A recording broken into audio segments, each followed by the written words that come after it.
Hello, people. So I hope everyone's doing well, and as always, thanks for coming to my channel. In my last video, but one, I was speaking about the racist abuse that had occurred after the England-Italy match. Um, and this has led to quite a lot of soul searching in this country, or certainly debate around what transpired. Um, Apparently, three black players received significant abuse, and certainly a lot of that was racial in nature. Um, one thing that's emerged from this is kind of, I think, actually a bit of partisan politics.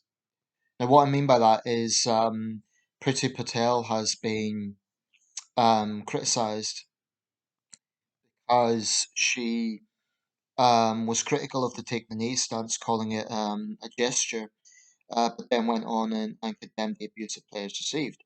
And she's been accused of being insincere. I really have a problem with this conclusion. I think it's very unfair on the Home Secretary. And this is why. I think it's compatible to disapprove of one thing or to see it as misplaced or inappropriate or whatever the case might be, whilst also recognizing that something else is wrong. So there are people who are sort of saying, if you don't support the take the knee gesture, then by default you must therefore be okay with racism or racist abuse of players. I think that's a very false choice. It's a very misguided duality because, to me that's dogmatic thinking. I am not a fan of taking the knee. I'm not personally offended by it because there's no reason I would be. It's not hurting me personally, and it's not even like an ethnocentric symbol particularly. It's not like it's attacking white people or anything like that.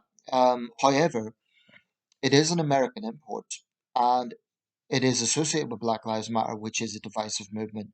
Now, this doesn't mean it started with Black Lives Matter. Actually, it has a history going back to the Civil Rights Movement. Martin Luther King and others used this, uh, I think, more in a semi-religious sense than what we might associate with today. But that is to say, King was obviously a clergyman, so his faith was a major part of his struggle.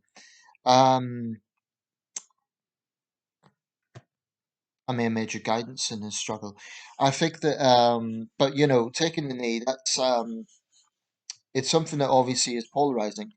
I do think that when people boo the players, it does send out a negative message, and it looks like there's a racial connotation to that. But someone I know made an interesting observation. When football had the Show Racism the Red Card campaign, people weren't booing the players. So there's a different dynamic to this. In other words, people associate taking the knee with a socio-political statement. Anyway, I spoke a bit about this in the last video. What I want to speak more about in this video, and I'll try to make it as compact as I can, is the international sort of outlook to England and the international perception of England. Because at the moment, all the coverage of this has been very negative, particularly the issue with these louts barging into Wembley. Now, that's outside the racism issue, which I'll come back to. But that is issue of the people barging into Wembley without tickets. Apparently, there was people treated for injuries. That could have been a very serious situation. Hillsborough is probably a bad analogy because Hillsborough occurred with the fencing, but in this situation, I think it could have been another Ibrox. I'm referring to the Ibrox Stadium disaster of 1971, or even something similar to what happened here in Sunderland in 1883. The Victoria Hall disaster, that was a major disaster where disadvantaged children, were at a sort of entertainment venue, and there was a stairwell crush, and 183 of them died. It was a major disaster, reported around the world at the time, and that actually led to the invention of rotating doors. But this could have potentially been a crowd crush situation, even though Wembley has a big capacity. Those were ugly scenes, and I personally think there should be hard consequences for anyone identified who done that. Apparently, people who did have tickets were in scuffles with those who didn't. I guess they thought, well, this is unfair. I've got mine. Um, the fact we've had restrictions is not an excuse to behave that way. Now, as to the racist abuse, an interesting idea has come up, and I don't think it should be totally dismissed. A lot of this abuse has been online. Now, uh, we are an open country. We have the internet. There's connections all over the world. I think it's very, very plausible that at least some of that abuse would not have come from the UK. I think it's very plausible that it might be either racists in other countries or possibly even people interfering, trying to um, create a negative atmosphere. Now, don't misunderstand me. I'm not getting into the realm of, oh, we don't have a problem. We clearly do have a problem. And even leaving the internet aside, you see this occasionally with people making monkey chants to players and so on. So I want to be clear, the racism is real. Marcus Rashford, for example, the fact his billboard was vandalized, his poster was vandalized, apparently with a racial slur, says a lot. But most Britons have moved on. This is not the 1970s. And I'm a little concerned that some people are using this to vilify, I was going to say the UK, but specifically England. And I think that's very unfair. The majority of English people are very tolerant, decent people. We do have a problem with sports louts. I say sports because this also goes into boxing, not just football. That's a real problem. I also think more broadly we have a problem with yob culture. There are a lot of people in this country, too many, who they can't handle themselves. They have a few drinks or they, particularly on public transport. To me, that's one of the major areas that need to be looked at. Um, it's very unpleasant when you're traveling home late at night, for example, and you get a bunch of football supporters on and they're drunk out of their minds and they're just throwing their weight around. It's it doesn't matter how tough you are. That's going to create some anxiety because that mob mentality can be unpredictable. Even if they're ostensibly celebrating, it's still selfish. It's still throwing their weight around. And it's one thing I dislike about football is the idea that football fans seem to forget not everyone likes it, not everyone is into it. So that's a fact to consider. By the way, the Sun had a headline yesterday, or it might have been the day before, saying we've got your backs, and it showed the three black players. And this is a national tabloid. I've often criticised the Sun, and I don't take back any of my criticism. But fair play to them. This is a national tabloid, arguably Britain's most circulated newspaper, making a loud and clear message: we are with these players. But what I resent is the idea that this is a problem unique to England. It's not. Italy certainly has its problems with far right activism and serious racism. Um, there's been racist attacks there. Black players have also been abused in Italy. It's definitely a problem in the Balkans and in Poland. In Russia, very serious problem. In North Africa, in North Africa, not so much a race thing, but football hooliganism. Algeria, Morocco, Egypt, those countries all, they dismiss it as passion, but it definitely morphs into what we would have seen in British stadiums in the 70s and 80s. Um, so, this is by no means unique to this country. It's also prevalent, I think, in Latin America.